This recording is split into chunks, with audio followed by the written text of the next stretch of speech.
तीसरे स्थान पर। तो अब तक 16.75 लाख किसानों की फसलों का बीमा, 572.59 करोड़ का क्लेम, 6.36 लाख किसानों को वितरित किया गया।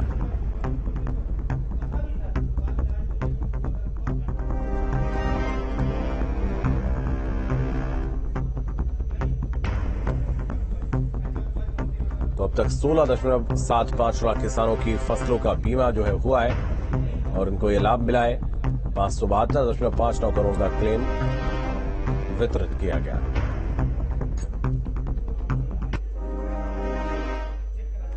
बागेश्वर उपचुनाव से पहले बड़ी खबर, बीजेपी ने कांग्रेस को बड़ा झटका दिया है। पूर्व मंत्री सुरेश आर्य बीजेपी में शामिल हो गए। महेंद्र भट्ट ने उनको सदस्यता दिलाई है।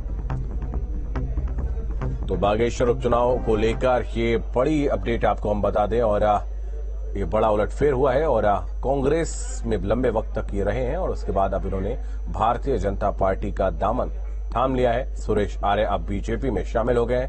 1984 में वो पहली बार विधायक बने थे और 1989 तक उन्होंने पहली पारी खेली थी। हालांकि उस दौरान उत्तर प्रदेश हुआ करता था, उत्तराखंड राज्य का गठन नहीं हुआ था।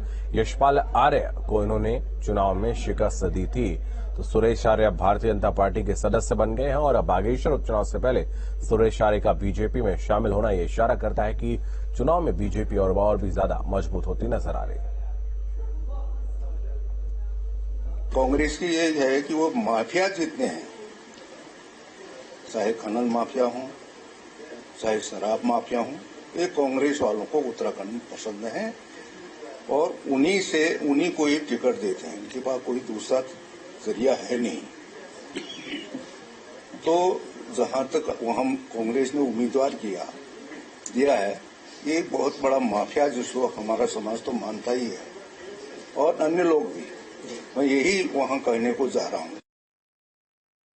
आज पार्टी के कार्यकर्ता के नाते आप बागेश्वर चुनाव में पूरा समय देंगे और वरिष्ठतम कार्य इनके साथ अभी बड़ी संख्या में लोग जुड़ेंगे क्योंकि इनका जो वर्किंग क्षेत्र है वो नैनीताल जिला है और आपने यशपाल आर्य जी को बहुत भारी मतों से हराया था।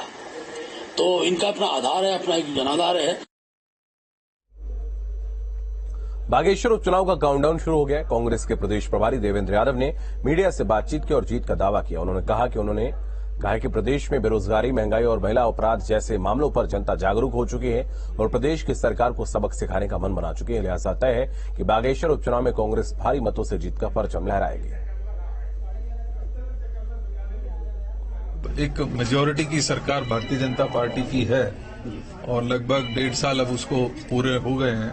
बड़ी उम्मीद के साथ लोगों ने भारतीय जनता पार्टी को चुना था, लेकिन पिछले 1.5-2 साल में जिस तरीके का माहौल उत्तराखंड में हुआ है, हमारा संगठन, हमारे विधायक सभी, चाहे वो सड़कों पर हों चाहे विधानसभा के अंदर हों, वो सारे मुद्दों को मजबूती के साथ उठाते रहे हैं। लोगों की आवाज बनकर उन्होंने मजबूती से अपना पक्ष रखा है और मैं समझता हूं कि उसका रिजल्ट निश्चित ही यहां आएगा और 2024 में एक नया माहौल जो आने वाला समय है उसकी भी एक कहीं ना कहीं सभी इस चुनाव के दौरान हमें देखने को मिलेगी। अल्मोड़ा में केंद्रीय रक्षा राज्य मंत्री ने बागेश्वर उपचुनाव में बीजेपी की जीत का दावा किया। उन्होंने कहा कि बीजेपी ने उपचुनाव में पूर्व विधायक चंदन राम दास की पत्नी पार्वती दास को अपना उम्मीदवार बनाया है और बागेश्वर की जनता ने तय कर लिया है कि वो बीजेपी उम्मीदवार को जिताकर ही दम लेंगे। बागेश्वर में चुनावी जनसभा में आयोजित की गई इस दौरान रक्षा राज्य मंत्री अजय भट्ट ने उपचुनाव में बीजेपी की जीत का दावा किया। उन्होंने कहा कि विकास के नाम पर जनता में वोट देगी। जनता ने बीजेपी को जिताने का मन बना लिया है। ये मुद्दा तो हमारा विकास है, परंतु इस समय हम बहुत दुखी मन से लोगों के बीच में हैं। जितनी जगह से आज आ रहा हूं उससे साफ जाहिर हो गया है कि लोगों ने मन बना लिया है, बागेश्वर की जनता ने, कि उनकी धर्म पत्नी बहन पार्वती जी को भारी बहुमत से विजय बनाई। साफ हो गया है, ये इलेक्शन काफी ऊपर उठ गया है, अन्य पार्टियां कहीं तक छू भी नहीं सकती हैं। बागेश्वर में उपचुनाव को लेकर शासन प्रशासन अलर्ट पर और इस कड़ी में अर्धसैनिक बल ने फ्लैग मार्च किया और आमजन को शांतिपूर्ण ढंग से चुनाव कराने का भरोसा दिया और साथ ही लोगों को प्रशासन का सहयोग करने का मार्च के जरिए संदेश दिया। साल 2024 में होने वाले चुनाव के लिए निर्वाचन विभाग ने तैयारियां शुरू कर दी। इस कड़ी में देहरादून में राज्य निर्वाचन विभाग में एक कार्यशाला का आयोजन किया गया, जिसमें रिटर्निंग और सहायक रिटर्निंग ऑफिसर शामिल हुए और साथ ही इस दौरान 12 जनपदों के जिलाधिकारी भी मौजूद रहे। मुख्य निर्वाचन अधिकारी ने बताया कि ऑफिसर को किस तरह से कोई समस्या न हो, इसकी पूरी कोशिश की जा रही है। देहरादून में सीएम धामी ने आईआईआरएस ऑडिटोरियम में चंद्रयान 3 की सफल लैंडिंग पर छात्रों और वैज्ञानिकों से बातचीत की। इस दौरान आईआईआरएस के निदेशक ने उनका सम्मान भी किया।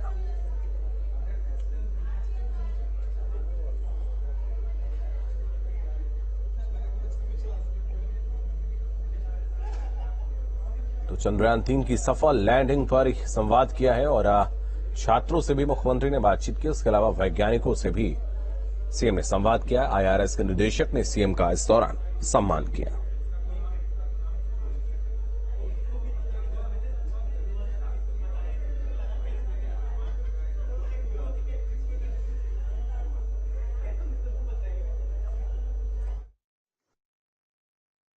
बिल्कुल ठीक बात है कि जब जब पॉलिटिकल लीडरशिप वैज्ञानिकों के साथ रहती है, उनके पीठ पर हाथ रखती है। सर, आप जानते हैं कि कुछ भी वैज्ञानिक कर सकते हैं, उनको कुछ नहीं चाहिए, पीठ पर हाथ चाहिए होता है। ये बड़ी बात होती है। ये चाहे हमारी जितने रिवोल्यूशंस हुई हैं, चाहे एटॉमिक रिवोल्यूशन हुई है जहां भाभा साहब उन्होंने कमाल किया है, चाहे आज विक्रम साराभाई साहब को भी हम स्मरण करते हैं, हमारे लिए तो इज गॉड लाइक। उत्तराखंड की खेल नीति में राज्य सरकार ने संशोधन किया है। राज्य कैबिनेट बैठक में संशोधन को मंजूरी दी गई है। हमारे संवाददाता ने विशेष प्रमुख सचिव अभय कुमार से बातचीत की। कैबिनेट बैठक में एक बड़ा महत्वपूर्ण फैसला लिया गया है और वो भी खिलाड़ियों के प्रोत्साहन के लिए कि जो खिलाड़ी अंतर्राष्ट्रीय राष्ट्रीय स्तर पर मेडल जीतेंगे तो उनको किस लेवल की नौकरी मिलेगी, ये यहाँ पर एक पॉलिसी फ्रेम हो गई है। और मेरे साथ बातचीत करने के लिए प्रमुख सचिव खेल हैं। वर्ष 2021 में प्रदेश सरकार ने माननीय मुख्यमंत्री जी की अध्यक्षता में हमारी एक कॉम्प्रिहेंसिव खेल नीति पारित की थी और उस खेल नीति के तहत अलग अलग बिंदुओं पे कार्रवाई करनी थी हमें, ताकि उत्तराखंड में खेलों को बढ़ावा मिल सके। आप सभी जानते हैं उत्तराखंड एक युवा प्रधान प्रदेश है, युवाओं की यहाँ बहुत बड़ी आबादी है और खेलों में हमारे प्रदेश में हमारा मानना है कि रुचि भी बहुत है और प्रतिभा का भी कोई अभाव नहीं है। लेकिन एक तो चूंकि इंफ्रास्ट्रक्चर का अभाव था और दूसरा जो खेलों को प्रोत्साहन देने के लिए जो अन्य राज्यों में जो इंसेंटिव्स दिए जाते थे उनका भी थोड़ा बहुत हमारे प्रदेश में अभाव था। उसको देखते हुए इन दोनों फ्रंट पे हम लोग लगातार काम कर रहे हैं। इंफ्रास्ट्रक्चर में भी तमाम नए स्टेडियम, नई फैसिलिटीज, ट्रेनिंग फैसिलिटीज वगैरह बनाई जा रही हैं और जो प्रोत्साहन वाला बिंदु है उसी के तहत कल हम लोगों ने ये आउट ऑफ टर्न नियुक्ति की योजना जो है वो कैबिनेट से पारित कराई है। इस योजना के अंतर्गत 6 विभागों में लगभग 150 से अधिक हमने पद चिन्हित किए हैं अलग अलग स्तर के और 32 खेलों को हमने इसमें जो एलिजिबल खेल होंगे इसके तहत नियुक्ति के लिए उनको रखा है। कैटेगराइजेशन कर रहे हैं इसका काफी हद तक इसका जो अब क्योंकि अभी कैबिनेट से हमने जो अप्रूवल लिया है वो बेसिक पॉलिसी के लिए लिया है और अब इसका डिटेल जीओ हम लोग अगले कोशिश करेंगे अगले 15 दिन से लेके 1 महीने के अंदर इसको सभी विभागों से अप्रूवल लेके इसको हम जारी कर दें। धन्यवाद आपका। तो देखिए हमारे साथ थे प्रमुख सचिव खेल, उन्होंने बताया कि जिस तरह से पॉलिसी फ्रेम हुई है तो आने वाले समय में खिलाड़ियों के भविष्य के लिए बहुत ही बेहतर होने जा रही है। अपने सहयोगी कैमरामैन सोनी कुमार के साथ न्यूज स्टेट के लिए देहरादून से अजीत सिंह राठी। उत्तराखंड में अवैध निर्माण और अतिक्रमण पर शासन प्रशासन सख्त रवैया अपनाया, लिहाजा लगातार कार्रवाई का दौर जारी और इस कड़ी में कोटद्वार में नगर निगम ने कई क्षेत्रों में अपना चाबुक चलाया। इस दौरान व्यापारियों से नोकझोंक भी हुई। तो व्यापारियों से झड़प की तस्वीरें भी आप देख रहे हैं किस तरीके से व्यापारियों ने विरोध किया है। कोटद्वार में कार्रवाई के दौरान तमाम व्यापारी जो है वो सड़क पर उतर आए और कार्रवाई के खिलाफ उन्होंने विरोध प्रदर्शन किया। वहीं ऊधम सिंह नगर में भी कल बुलडोजर की कार्रवाई हुई थी।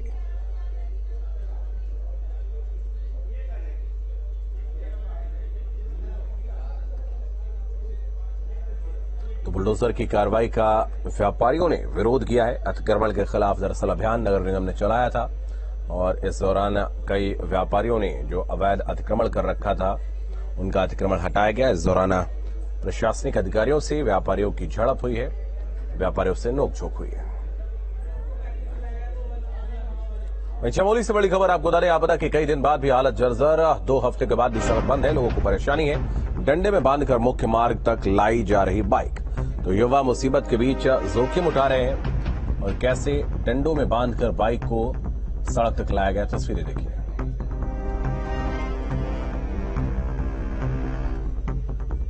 तो आपदा के कई दिन बाद भी हालत जो है वो जर्जर है। तस्वीरों में आप देख सकते हैं किस तरीके से युवा जो है वो बाइक को डंडों के जरिए कंधे पर लाद कर सड़क तक लाते नजर आ रहे हैं।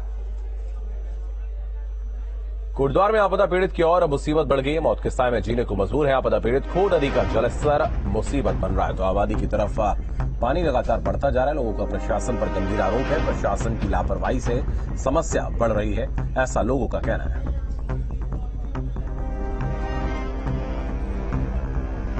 मौत के साए में जीने को मजबूर हैं आपदा के पीड़ित। तस्वीरें आप देख सकते हैं किस तरीके से खो नदी का जो जलस्तर है वो उनके लिए मुसीबत बनता चला जा रहा है और लोग बेहद परेशान नजर आ रहे हैं।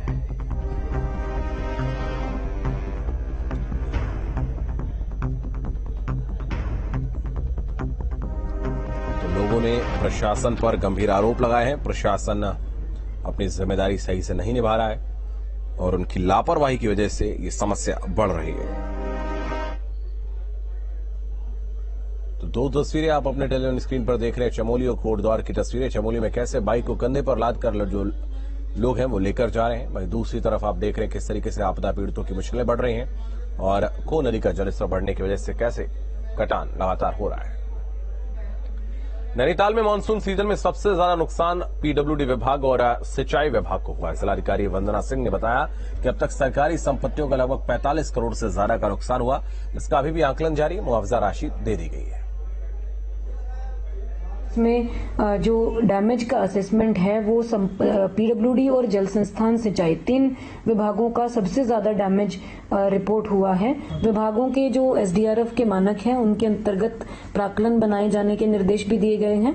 साथ ही टीएसी की जो बैठक होती है जिसके आधार पर पैसा हम लोग विभागों को मरम्मत के प्रस्तावों में रिलीज करते हैं वो भी प्रति सप्ताह आयोजित की जा रही है और जैसे जैसे प्राक्कलन प्राप्त हो रहे हैं उनमें धनराशि अवमुक्त विभागों को दी। उत्तराखंड के चमोली में भूकंप के झटके महसूस किए गए। 2.8 थी भूकंप की तीव्रता। तो सुबह 10:37 पर भूकंप के झटके महसूस किए गए। जोशीमठ के दक्षिण पश्चिम दिशा में झटके महसूस किए गए।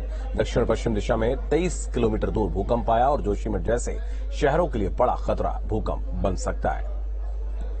तो दक्षिण पश्चिम दिशा में 23 किलोमीटर दूर अब भूकंप आया है और जोशीमठ जैसे शहरों के लिए ये बड़ा खतरा हो सकता है क्योंकि लोग जो हैं डरे हुए नजर आ रहे हैं। उत्तराखंड के चमोली में भूकंप के झटके महसूस किए गए और इसकी तीव्रता जो है वो 2.8 रिक्टर स्केल पर मापी गई। तो पहाड़ में एक बार फिर से धरती हिली है और भूकंप के झटके लोगों को महसूस हुए हैं। तस्वीरें भी आप देख सकते हैं। वहीं खबर टिहरी से है जहां नई टिहरी शहर की आंतरिक सड़कों में गड्ढे होने के कारण परेशान शहरवासियों ने श्रमदान करके खुद ही गड्ढे भरे।